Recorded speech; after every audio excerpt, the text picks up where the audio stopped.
दोस्तों नमस्कार, ये है मार्गदर्शन फॉर सिविल सर्विसेज। मैं अनुराग चौधरी। दोस्तों आज की वीडियो में प्रस्तुत है नागरिक शास्त्र अथवा राजनीति विज्ञान से आयोजित विभिन्न अध्यापक भर्ती परीक्षाओं के लिए महत्वपूर्ण प्रश्नों का रिवीजन। ये प्रश्न आपके आगामी विभिन्न परीक्षाओं जैसे TGT, PGT, LT grade, government inter college प्रवक्ता, government degree college, assistant professor, Kendriya Vidyalaya संगठन और उत्तराखंड, बिहार, राजस्थान और एमपीपीसीएस द्वारा आयोजित अध्यापक भर्ती परीक्षाओं के लिए बहुत ही उपयोगी है। इसमें हमने प्रश्नों को क्विक रिवीजन फॉर्मेट में तैयार किया है ताकि आप कम समय में अधिक से अधिक प्रश्नों को तैयार कर सकें। तो आइए शुरू करते हैं आज का वीडियो। नागरिक शास्त्र यानी सिविक्स के महत्वपूर्ण प्रश्न और उनका महत्वपूर्ण रिवीजन। पहला प्रश्न है दोस्तों, भारतीय संविधान के अनुच्छेद 64 के अनुसार भारत के उपराष्ट्रपति राज्यसभा के पदेन सभापति होते हैं। आप जानते हैं कि भारत का उपराष्ट्रपति या वाइस प्रेसिडेंट ये राज्यसभा के पदेन सभापति होते हैं और इसका वर्णन संविधान के अनुच्छेद 64 में किया गया है। अगला है कि उपराष्ट्रपति को उनके पद से हटाने का संकल्प या प्रस्ताव केवल और केवल राज्यसभा में ही पेश किया जा सकता है, केवल और केवल राज्यसभा में, यानी लोकसभा में नहीं। उपराष्ट्रपति को हटाने के लिए राज्यसभा के तत्कालीन समस्त सदस्यों के बहुमत द्वारा संकल्प पारित होना और उस पर लोकसभा की सहमति आवश्यक है, तभी उपराष्ट्रपति को पद से हटाया जा सकता है। अगला प्रश्न है दोस्तों, देखिए, प्राथमिक शिक्षा को मौलिक अधिकार का दर्जा कब दिया गया? तो भारत में 86वें संविधान संशोधन अधिनियम 2002 के द्वारा शिक्षा को मौलिक अधिकार की श्रेणी में रखा गया है। शिक्षा के अधिकार को भारतीय संविधान के भाग 3 के अनुच्छेद 21A यानी 21 के अंतर्गत जोड़ा गया है, याद रखिएगा।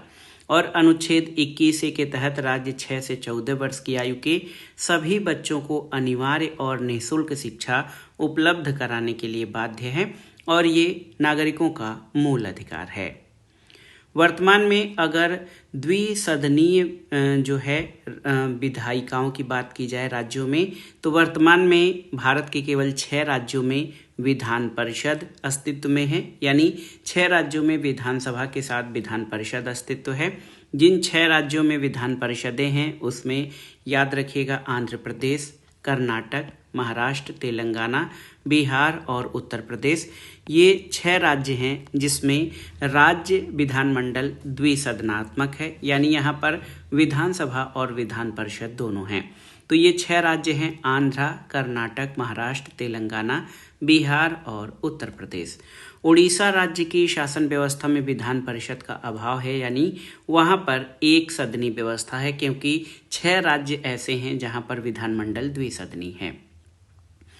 अगला है दोस्तों, भारतीय संविधान के अनुच्छेद 56(1) के अनुसार राष्ट्रपति पर महाभियोग चलाने का एकमात्र संवैधानिक आधार संविधान का अतिक्रमण है। तो याद रखिएगा, राष्ट्रपति पर केवल एक आधार पर ही महाभियोग चलाया जा सकता है, जो है संविधान का अतिक्रमण। अगला प्रश्न है, भारतीय संविधान के अनुच्छेद 61 में राष्ट्रपति पर चलाए जाने वाले महाभियोग यानी इम्पीचमेंट की पूरी प्रक्रिया का उल्लेख है। तो राष्ट्रपति पर चलाए जाने वाले महाभियोग का अब उल्लेख अनुच्छेद 61 में दिया गया है। राष्ट्रपति पर महाभियोग की ये दंडात्मक प्रक्रिया संसद के किसी भी सदन, लोकसभा या राज्यसभा में प्रारंभ की जा सकती है। महाभियोग का प्रस्ताव लाने के लिए उस सदन के कुल सदस्यों में से कम 1/4 सदस्यों के हस्ताक्षर होना आवश्यक है और राष्ट्रपति पर महाभियोग की प्रक्रिया शुरू करने से कम 14 दिन पूर्व उन्हें लिखित सूचना देना जरूरी है।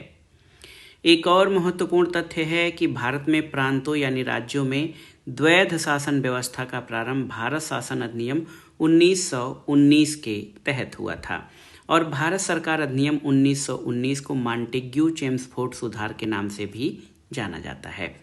अगर सांप्रदायिक निर्वाचन प्रणाली या कम्युनल इलेक्टोरेट की बात की जाए, तो भारत में पहली बार सांप्रदायिक निर्वाचन प्रणाली की शुरुआत 1909 के अधिनियम के द्वारा की गई थी और 1909 के अधिनियम को मार्ले मिंटो सुधार भी कहा जाता है, जिसके तहत प्रारंभ में ये पृथक निर्वाचन प्रणाली केवल मुसलमानों के लिए लागू की गई थी। अगला है दोस्तों, देखिए संविधान के अनुच्छेद 249 के तहत भारतीय संसद को राष्ट्रीय हित में राज्य सूची के किसी विषय पर कानून बनाने की विशेष शक्ति है। याद रखिएगा, भारतीय संसद को राष्ट्रीय हित में राज्य सूची के किसी विषय पर कानून बनाने की शक्ति ये अनुच्छेद 249 के तहत प्राप्त है। और यदि राज्यसभा अपने उपस्थित और मतदान करने वाले सदस्यों के 2/3 बहुमत से राज्य सूची के किसी विषय को राष्ट्रीय महत्व का घोषित कर दे तो संसद उस पर कानून बना सकती है। और अनुच्छेद 249 के अंतर्गत संसद द्वारा राज्य सूची के विषय पर बनाई गई विधि केवल 1 वर्ष तक प्रभावी रहती है। अगले तथ्य पर आते हैं। देखिए, सरदार वल्लभ भाई पटेल भारतीय संविधान सभा की अत्यंत महत्वपूर्ण सलाहकार समिति के अध्यक्ष थे और भारतीय संविधान के अनुच्छेद 263 के अंतर्गत देश के लोक हित की सिद्धि के लिए राष्ट्रपति को अंतर राज्य परिषद के गठन का अधिकार है। तो याद रखिएगा, अंतर राज्य परिषद के गठन का प्रावधान संविधान के अनुच्छेद 263 के अंतर्गत किया गया है। भारत के इंटर स्टेट काउंसिल यानी अंतर्राज्यीय परिषद का पदेन अध्यक्ष देश का प्रधानमंत्री होता है। इसी तरह प्राक्कलन समिति के बारे में जानते हैं। एस्टीमेट कमेटी या प्राक्कलन समिति भारतीय संसद की सबसे बड़ी अस्थायी वित्तीय समिति है। इसमें कुल 30 सदस्य होते हैं। प्राक्कलन समिति की खास बात यह है कि इसके सभी 30 सदस्य केवल लोकसभा से ही चुने जाते हैं। इसमें राज्यसभा का कोई प्रतिनिधित्व नहीं होता है। जबकि लोक लेखा समिति में 22 सदस्य होते हैं, जिसमें 15 सदस्य लोकसभा और 7 सदस्य राज्यसभा से लिए जाते हैं। देखिए, एक बहुत ही महत्वपूर्ण तथ्य है। केंद्रीय गृह मंत्री अमित शाह द्वारा 5 अगस्त 2019 को राज्यसभा में जम्मू और कश्मीर पुनर्गठन विधेयक 2019 प्रस्तुत कर उसी दिन पारित कराया गया था। जम्मू और कश्मीर पुनर्गठन अधिनियम 2019 को भारत के राष्ट्रपति ने अपनी आधिकारिक स्वीकृति 9 अगस्त 2019 को दी थी। जम्मू और कश्मीर पुनर्गठन अधिनियम आधिकारिक रूप से देश में 31 अक्टूबर 2019 से पूरी तरह लागू हुआ था। दोस्तों, भारतीय संविधान सभा ने जनगण मन गीत के हिंदी संस्करण को भारत के राष्ट्रगान के रूप में कब अपनाया था? तो 24 जनवरी 1950 को संविधान सभा ने जनगण मन गीत के हिंदी संस्करण को भारत के राष्ट्रगान के रूप में 24 जनवरी 1950 को अपनाया था। और भारत का राष्ट्रगान मूल रूप से बंगाली भाषा में गुरुदेव रविंद्रनाथ टैगोर के द्वारा रचा गया था। स्वतंत्र भारत में भाषाई आधार पर गठित होने वाला देश का पहला राज्य आंध्र प्रदेश था। इसको आपने कई बार देख लिया है। भाषाई आधार पर आंध्र प्रदेश राज्य का विधिवत गठन 1 अक्टूबर 1953 को किया गया था। इसको याद रखिएगा। भारत में राज्यों के पुनर्गठन के मामले में अध्ययन के लिए फजल अली की अध्यक्षता में 3 सदस्यीय राज्य पुनर्गठन आयोग का गठन किया गया था। तो राज्य पुनर्गठन आयोग जो है ये फजल अली की अध्यक्षता में इसका गठन किया गया था। 3 सदस्यीय आयोग था। देखिए, भारतीय संविधान के भाग 4 में वर्णित राज्य के नीति निर्देशक तत्वों का अनुच्छेद 51 प्रत्यक्ष रूप से भारत की विदेश नीति से संबंधित है, याद रखिएगा। और भारतीय संविधान के अनुच्छेद 324 जो कि भाग 15 में है, वहाँ पर देश के स्वतंत्र और निष्पक्ष चुनाव कराने के लिए एक निर्वाचन आयोग यानी इलेक्शन कमीशन का प्रावधान किया गया है। तो निर्वाचन के लिए एक इलेक्शन कमीशन का प्रावधान अनुच्छेद 324 में है। और भारत में संविधान निर्माण के लिए संविधान सभा का गठन कैबिनेट मिशन योजना जो मार्च 1946 में आई थी, इसके प्रस्तावों के आधार पर किया गया था। देखिए, महत्वपूर्ण तथ्य है कि कैबिनेट मिशन के प्रस्ताव के अनुसार संविधान सभा के सदस्य प्रति 10 लाख की जनसंख्या पर 1 सदस्य के अनुपात में जनता द्वारा अप्रत्यक्ष रूप से चुने गए थे। और 1776 में तैयार की गई अमेरिकी स्वतंत्रता की घोषणा को लिखने और तैयार करने का मुख्य कार्य थॉमस जेफरसन को सौंपा गया था। याद रखिएगा, अमेरिकी स्वतंत्रता की घोषणा 1776 जो तैयार की गई थी, उसको लिखने का कार्य थॉमस जेफरसन को सौंपा गया था। थॉमस जेफरसन द्वारा तैयार अमेरिकी स्वतंत्रता की घोषणा के मूल प्रारूप में एडम्स और फ्रैंकलिन ने कुछ आवश्यक संशोधन किए थे। याद रखिएगा, अमेरिकी स्वतंत्रता की घोषणा के आधार पर इंग्लैंड के 13 उत्तर अमेरिकी उपनिवेशों ने 4 जुलाई 1776 को स्वयं को स्वतंत्र घोषित कर दिया था। अगला है भारतीय संविधान की 8वीं अनुसूची में 92वें संविधान संशोधन अधिनियम 2003 के द्वारा 4 भाषाएं बोडो, डोगरी, मैथिली और संथाली को शामिल किया गया था और 92वें संविधान संशोधन के बाद भारतीय संविधान की 8वीं अनुसूची में जो आधिकारिक भाषाएं हैं उनकी संख्या 22 हो गई है। केंद्र और राज्यों के बीच शक्ति का विभाजन, संविधान की सर्वोच्चता और न्यायपालिका की स्वतंत्रता भारतीय संविधान की संघीय विशेषताएं हैं। भारतीय संविधान की संघीय विशेषताएं केंद्र और राज्यों के बीच शक्तियों का विभाजन, लिखित संविधान, संविधान की सर्वोच्चता और न्यायपालिका की सर्वोच्चता, ये भारतीय संविधान की संघीय विशेषताएं हैं। भारत के राष्ट्रपति द्वारा राज्यों में राज्यपालों की नियुक्ति किया जाना भारतीय संविधान की प्रमुख एकात्मक विशेषता है। दोस्तों, एक आदर्श संघात्मक व्यवस्था जैसे कि संयुक्त राज्य अमेरिका के अंतर्गत राज्यों के राज्यपाल का जनता या प्रतिनिधियों द्वारा चुनाव होता है। देखिए, भारत में स्थानीय स्वशासन का जनक किसे माना जाता है? तो ब्रिटिश वायसराय लॉर्ड रिपन को भारत में लोकल सेल्फ गवर्नमेंट का संस्थापक या जनक माना जाता है। लॉर्ड रिपन द्वारा वर्ष 1882 में स्थानीय स्वशासन के लिए प्रस्तुत किए गए प्रस्ताव को स्थानीय स्वशासन का मैग्ना कार्टा कहा जाता है, याद रखिएगा।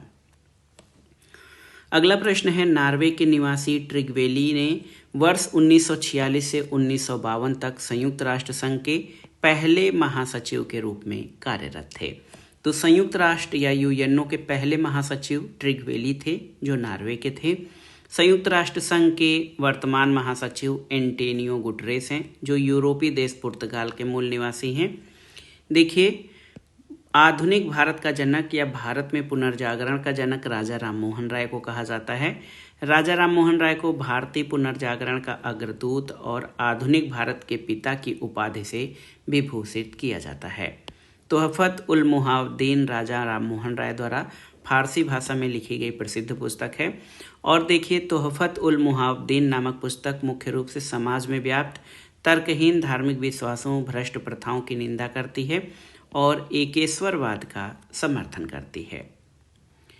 अगले प्रश्न पर आते हैं। राजनीतिक दलों के इतिहास में भारतीय राष्ट्रीय कांग्रेस का जन्म 1885 में, भारतीय साम्यवादी दल की स्थापना 1925 में, भारतीय जनता पार्टी की स्थापना 1980 में और जनता दल की स्थापना 1988 में हुई है। तो इंडियन नेशनल कांग्रेस 1885 में, सीपीआई यानी कम्युनिस्ट पार्टी ऑफ इंडिया की स्थापना 1925 में, बीजेपी की स्थापना 1980 में और जनता दल 1988 में गठित हुई पार्टी है। देखिए, निकोलो मैकियावेली को राष्ट्र राज्य यानी नेशन स्टेट थियरी का प्रवर्तक माना जाता है। इटली के फ्लोरेंस नगर में 1469 में जन्मे निकोलो मैकियावेली को उनके यथार्थवादी विचारों के कारण राष्ट्र राज्य के सिद्धांत का प्रवर्तक माना जाता है।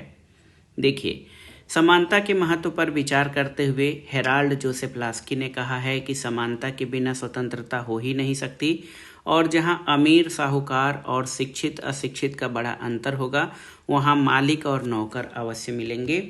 ये कथन आपका लास्की का है। समाजवाद वह आर्थिक राजनीतिक प्रणाली है जिसमें उत्पादन के साधनों पर सार्वजनिक स्वामित्व होता है और वितरण समाज या राज्य के हाथ में होता है। तो समाजवाद की परिभाषा अगर आपसे पूछा जाए तो आप ये कह सकते हैं कि समाजवाद वह आर्थिक और राजनीतिक प्रणाली है जिसमें उत्पादन के साधन यानी मीन्स ऑफ प्रोडक्शन पर सार्वजनिक स्वामित्व होता है और वितरण समाज या राज्य के हाथ में होता है। समाजवाद के विपरीत यद्भाव्यम या लेसेज फेयर, जिसको अहस्तक्षेप कहा जाता है, इस आर्थिक नीति का सीधा संबंध व्यक्तिवादी और उदारवादी दर्शन से है। यहाँ पर यह माना जाता है कि व्यक्ति अपने हितों का सर्वोच्च निर्णायक और विवेकशील प्राणी है, इसलिए मार्केट को ऐसे ही स्वतंत्र छोड़ देना चाहिए, उसमें राज्य को कोई हस्तक्षेप नहीं करना चाहिए। देखिए, मार्क्सवादी विचारधारा के मुख्य आधार क्या हैं? तो द्वंद्वात्मक भौतिकवाद यानी डायलेक्टिकल मटेरियलिज्म, ऐतिहासिक भौतिकवाद, हिस्टोरिकल मटेरियलिज्म, वर्ग संघर्ष यानी क्लास कॉन्फ्लिक्ट, और थियरी ऑफ सरप्लस वैल्यू और क्लास कॉन्शसनेस, ये जो है क्रांति के सिद्धांत, ये मार्क्सवादी विचारधारा के मूल सिद्धांत हैं। अब देखिए, ब्रिटिश अर्थशास्त्री तथा सामाजिक टीकाकार E.F. हॉफमैन का प्रसिद्ध कथन है, कल्याणकारी राज्य एक ओर साम्यवाद और दूसरी ओर अनियंत्रित व्यक्तिवाद के बीच एक समझौता है। याद रखिएगा, हॉफमैन का कथन है कि कल्याणकारी राज्य यानी वेलफेयर स्टेट एक ओर कम्युनिज्म यानी साम्यवाद और दूसरी ओर अनकंट्रोल्ड इंडिविजुअलिज्म के मध्य एक समझौता है। देखिए, एक विचारक हैं T.W. केंट, इनके अनुसार किसी भी कल्याणकारी राज्य का प्राथमिक लक्षण अपने नागरिकों के लिए व्यापक सामाजिक सेवा का उपबंध करना है। तो ये केंट का बहुत ही प्रसिद्ध कथन है। वो कहते हैं कि कल्याणकारी राज्य का प्राथमिक लक्षण अपने नागरिकों के लिए व्यापक सामाजिक सेवाओं की व्यवस्था करना है। देखिए, जेरेमी बेंथम उपयोगितावाद के समर्थक रहे हैं, तो उपयोगितावाद के प्रबल समर्थक जेरेमी बेंथम के दर्शन को ब्रिटिश इतिहासकार थॉमस कार्लाइल ने अत्यधिक भौतिकवादी होने के कारण शूकर दर्शन यानी पिग फिलॉसफी कहा था। तो उपयोगितावाद अत्यंत भौतिकवादी दर्शन है, ये केवल सुख की मात्रा पर ध्यान देता है, उसके गुणों पर नहीं ध्यान देता है, इसलिए कार्लाइल ने इसे पिग फिलॉसफी कहा है। विचारक रॉबर्ट एल मूरे ने बेंथम की आलोचना में लिखा कि यदि हम अंतरात्मा को तिलांजलि दे दें जैसा बेंथम ने किया है, तो फिर नैतिक या अनैतिक कार्य नाम की कोई चीज शेष नहीं रहती है। एक और महत्वपूर्ण तथ्य देखिए, संप्रभुता के बहुलवादी संदर्भ में है। संप्रभुता के बहुलवादी संदर्भ में हेराल्ड लास्की का कथन है, चूंकि समाज संघीय है इसलिए सत्ता भी संघीय होनी चाहिए। एक और है संप्रभुता के अद्वैतवादी सिद्धांत, जो मोनिस्टिक थियरी है संप्रभुता का, ये इसके प्रतिक्रिया स्वरूप बहुलवाद आया है। संप्रभुता का अद्वैतवादी सिद्धांत ये मानता है कि संप्रभुता के 5 प्रमुख लक्षण हैं: पूर्णता, सार्वभौमिकता, अदेयता, अस्थायित्व और अविभाज्यता। यानी संप्रभुता का एकलवादी सिद्धांत ये मानता है कि संप्रभुता पूर्ण होती है, ये सार्वभौमिक होती है, ये किसी को दी नहीं जा सकती यानी अदेय होती है, ये अस्थायी होती है और ये अविभाज्य यानी इसका विभाजन भी नहीं किया जा सकता है। अगला तथ्य है, विधिक दृष्टिकोण से बोदा, ग्रोसियस, हाब्स, रूसो और ऑस्टिन ये स्वीकार करते हैं कि राज्य समाज की बुनियादी संस्था है और केवल इसी के पास समाज के लिए कानून बनाने की सर्वोच्च और असीम शक्ति है। थॉमस हॉब्स के सामाजिक समझौते सिद्धांत के अनुसार सर्वोच्च संप्रभु को सौंपे गए अधिकारों को प्रजा द्वारा कभी वापस नहीं मांगा जा सकता, क्योंकि ऐसा करने पर समाज पुनः आदिम प्राकृतिक अवस्था में लौट जाएगा। तो ये जो थॉमस हॉब्स का सामाजिक समझौता सिद्धांत है, इसमें ये माना जाता है कि प्रत्येक व्यक्ति ने जो है एक संप्रभु से समझौता किया, पहले अपने आप से समझौता किया कि तुम भी अपने अधिकार, मेरी तरह तुम भी अपने अधिकार इस व्यक्ति को इस आधार पर दे दो कि ये हमारे ऊपर शासन करेगा। तो इसी से निरंकुश संप्रभुता की धारणा का प्रचलन हुआ, क्योंकि जो हॉब्स का संप्रभु है वो समझौते का भाग नहीं है, इसलिए उस पर कोई चीज़ या कोई बंधन लागू नहीं होता है। हॉब्स के अनुसार चाहे शासन प्रणाली राजतंत्रात्मक हो, लोकतंत्रात्मक हो या अभिजात तंत्र, प्रभुसत्ता के लक्षण सदैव एक समान और व्यापक होते हैं और प्रजा अपने शासक को न तो हटा सकती है न ही दंडित कर सकती है। एक और महत्वपूर्ण प्रश्न आप देखिए, राज्य की उत्पत्ति का विकासवादी या ऐतिहासिक सिद्धांत ये मानता है कि राज्य न तो दैवीय कृति है, न ही केवल बल प्रयोग या अचानक किए गए किसी समझौते का परिणाम है, बल्कि ये मनुष्य के सामाजिक जीवन के मंद और क्रमिक विकास का परिणाम है। तो राज्य की उत्पत्ति का जो ऐतिहासिक विकासवादी सिद्धांत है, वो राज्य के अन्य उत्पत्ति के जो सिद्धांत दिए गए हैं, जैसे दैवीय उत्पत्ति का सिद्धांत, मातृसत्तात्मक सिद्धांत, पितृसत्तात्मक सिद्धांत, शक्ति सिद्धांत, समझौतावादी सिद्धांत, इनको एकांगी मानता है और राज्य का ऐतिहासिक या उत्पत्ति का ऐतिहासिक विकासवादी सिद्धांत ही सर्वमान्य सिद्धांत माना जाता है, क्योंकि इसमें ये माना जाता है कि राज्य का निर्माण नहीं हुआ है बल्कि इसका क्रमिक विकास हुआ है।